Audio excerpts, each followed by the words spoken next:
When my wife and I were courting, we visited a rather pretentious housewares emporium when my wife spotted a large brown and extremely creepy teddy bear sitting alone on a shelf. Instinctively, I picked it up and it went Grrr. It was so loud it startled us and several other customers. Now, this tickled my funny bone. Okay, I'm weird. And so I bought the Ted as a joke and named it, well, Grrr. We left, Grrr, lying on the sofa for years in order to startle guests, both adults and kids. They would instinctively pick it up and drop it like a hot potato when it growled. It made me laugh, but strangely enough, some of my victims didn't find it as amusing. This comedy of terrors went on for several years. Then Grrr lost his mojo, or at least his voice, his growl, and without it, he became just an ugly teddy bear and was soon relegated to a closet shelf and forgotten. Until a few nights ago, when I heard a loud at 3:43 a.m. in the wee small hours of the morning. I was home alone, as my wife was visiting family. At first I figured it was just my stomach rumbling or else a dream, but then I heard it again.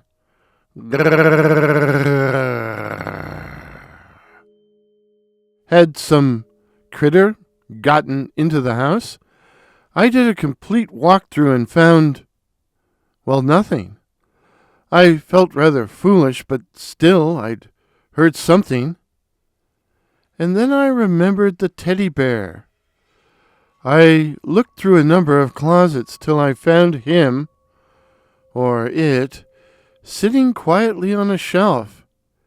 It, was even a little dusty. It must have been a dream, I said to myself, and went back to bed. Hey, morning comes early, whether you work or not. But just as I shut my eyes, I heard it again. It must be a dream. And soon I was in the arms of Morpheus. But again, the very next night, I was woken up out of bed by another loud grrr. I tried to ignore it, but the noise kept happening, so I finally had to get up out of bed and look or lose my temper. But this time I saw, something. Out in the hall, the glow of the nightlight showed a figure scampering across the floor. At first I thought it was a small animal, a cat, or a monkey. Monkey? And then I realized it was a teddy bear.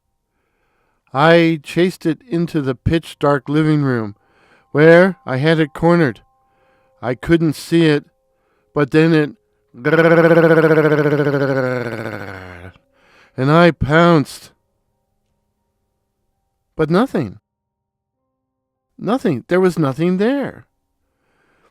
Turning on every light in the house, I went to the closet where I had put Grrr on the shelf, and there it sat, still dusty. I concluded, the only conclusion I could come up with, it must have been a dream, or a trick of the light. For the next few nights, I ignored any growls I heard, or thought I heard, during the wee small hours, until something began pulling the sheets off my bed. I was sure it was Grrr. Yet every time I looked, Dusty Grrr was sitting silently on its lonely shelf. Still, I was sure it was doing it, and after the third or fourth time it pulled the blankets off, I'd had enough.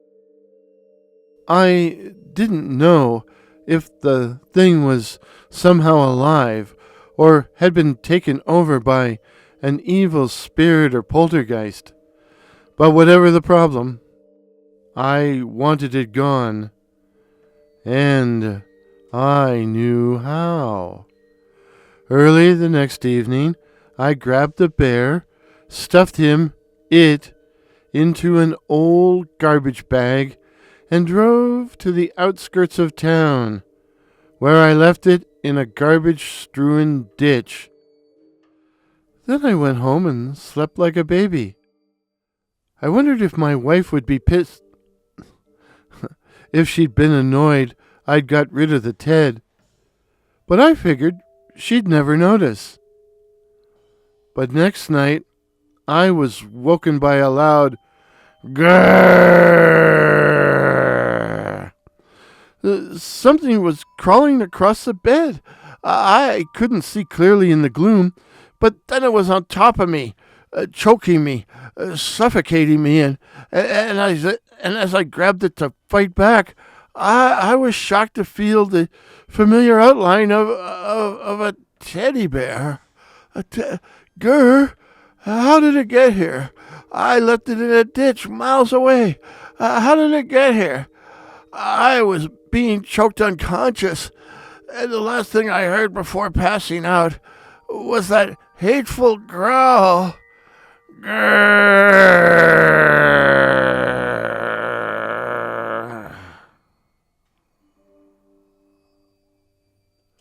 I woke up in darkness.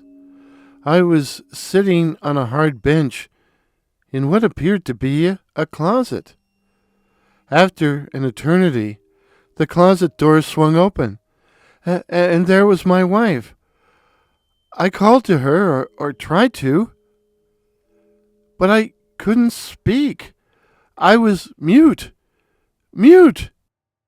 Then she held out her arms to me and picked me up.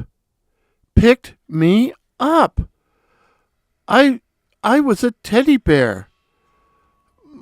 My God, I was in Grrr's body.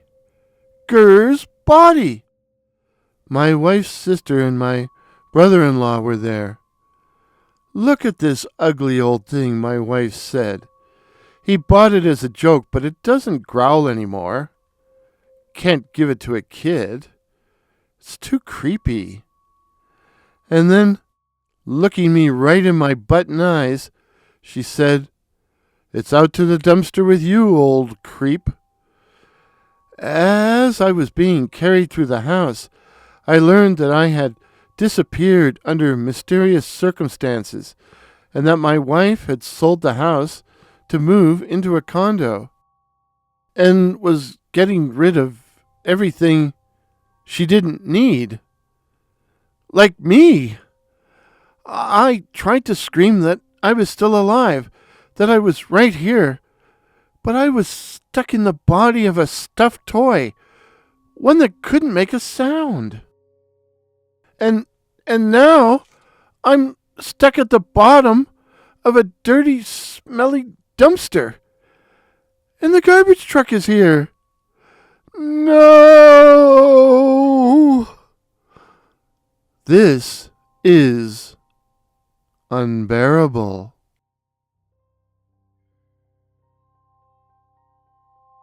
If this is your first visit to my channel, please consider subscribing.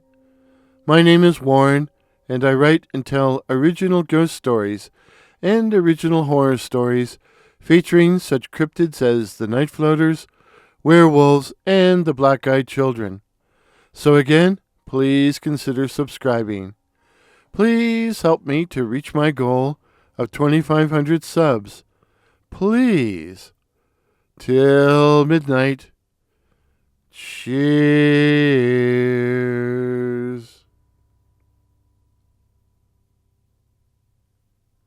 The footage you see on screen is video of the full corn moon of September 7th, 2025, as taken by Dr. Curious.